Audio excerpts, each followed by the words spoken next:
जय माता दी। बहुत सारे ऐसे साधक हैं और साधिकाएं हैं जो कि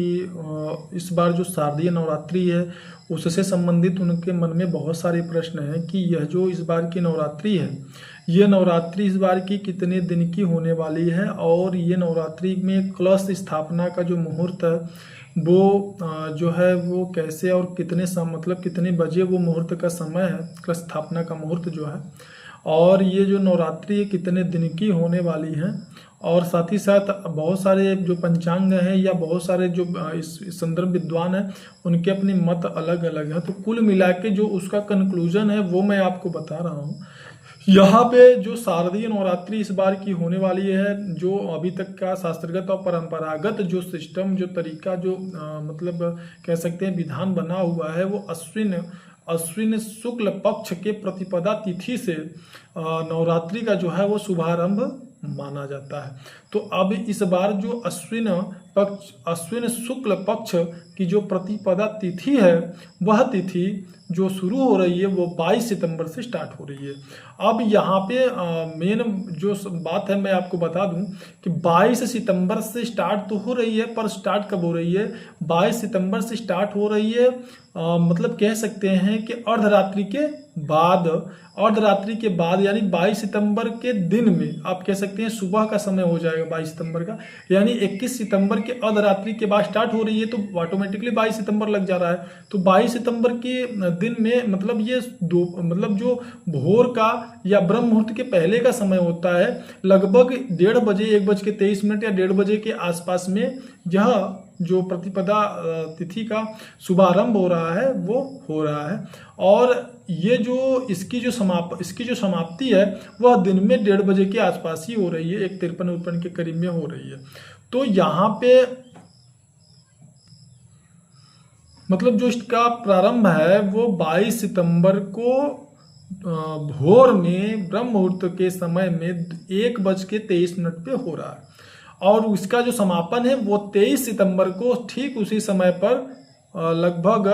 1:30-2:30 बजे के आसपास में 2:48 के आसपास में हो रहा है। अब यहाँ पे जो समझने वाली बात है कि जो घट स्थापना या कलश स्थापना हम लोग करते हैं, एक चीज ध्यान दीजिएगा, हम जो आपको जानकारी दे रहे हैं वो जानकारी हम दे रहे हैं आपको ऋषिकेश जो पंचांग है, ऋषिकेश पंचांग के अनुसार हम आपको ये बता रहे हैं, और बहुत सारे लोगों से समझने के बाद में ये आपको मैं बता रहा हूँ। तो जो कलश स्थापना का जो मुहूर्त है वो सुबह में, ये 2 मुहूर्त है कलश स्थापना का। तो सुबह में 6:09 से लेकर के 8:06 तक पहला मुहूर्त है, यानी प्रातः काल अगर आपको कलश स्थापना करना है तो सुबह 6:09 से लेकर के 8:06 तक, यानी 6 और 2 8, सीधे सीधे आपको 2 घंटे का समय मिल जाता है।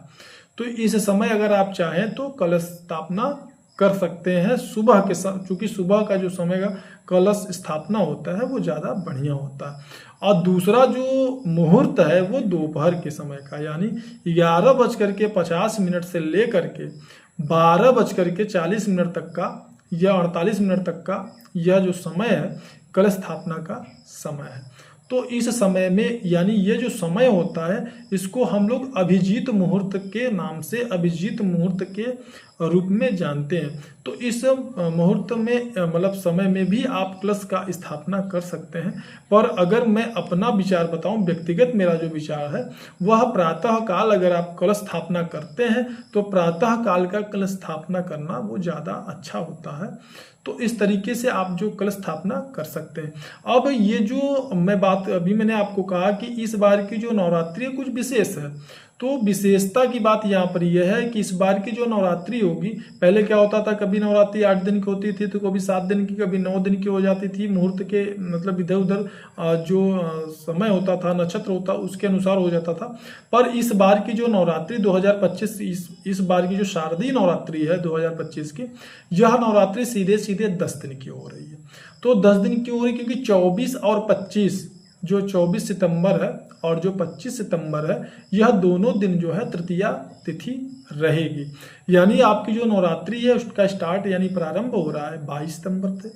और जो नवरात्रि का आपका जो मतलब आप कह सकते हैं कि पूर्णाहुति हो रही है वो 22 सितंबर यानी कि 10वीं को हो रही है, मतलब 21 सितंबर तक ये नवरात्रि आपकी रहने वाली है। तो ये सीधे सीधे आपकी जो नवरात्रि है वो 10 दिन की हो गई। तो यह एक बहुत विशेष और दुर्लभ संयोग है। नवरात्रि का 10 दिन का होना बहुत ज़्यादा महत्वपूर्ण होता है, और ये कुछ बहुत सारी विशेषताएं भी हैं। और इस बार नवरात्रि में अगर जो ऐसे साधक हैं, जो ऐसी साधिकाएं हैं जो इसको इस बार बहुत सारे लोग क्या होता है कि स्टार्ट करना चाहते हैं, तो ये सोचते हैं कि हम नवरात्रि का व्रत प्रारंभ कर सकते हैं। तो नवरात्रि के व्रत को प्रारंभ करने के लिए यानी कि यहाँ पे जैसे बहुत सारे लोग होते हैं वो 9 दिन का व्रत रहते हैं, बहुत सारे लोग होते हैं वो प्रथम दिन रहते हैं और अष्टमी के दिन रहते हैं। तो ये दोनों लोगों के लिए अगर वो नवरात्रि प्रारंभ करना चाहते हैं ना, तो ये नवरात्रि उनके लिए बहुत ही फलदायी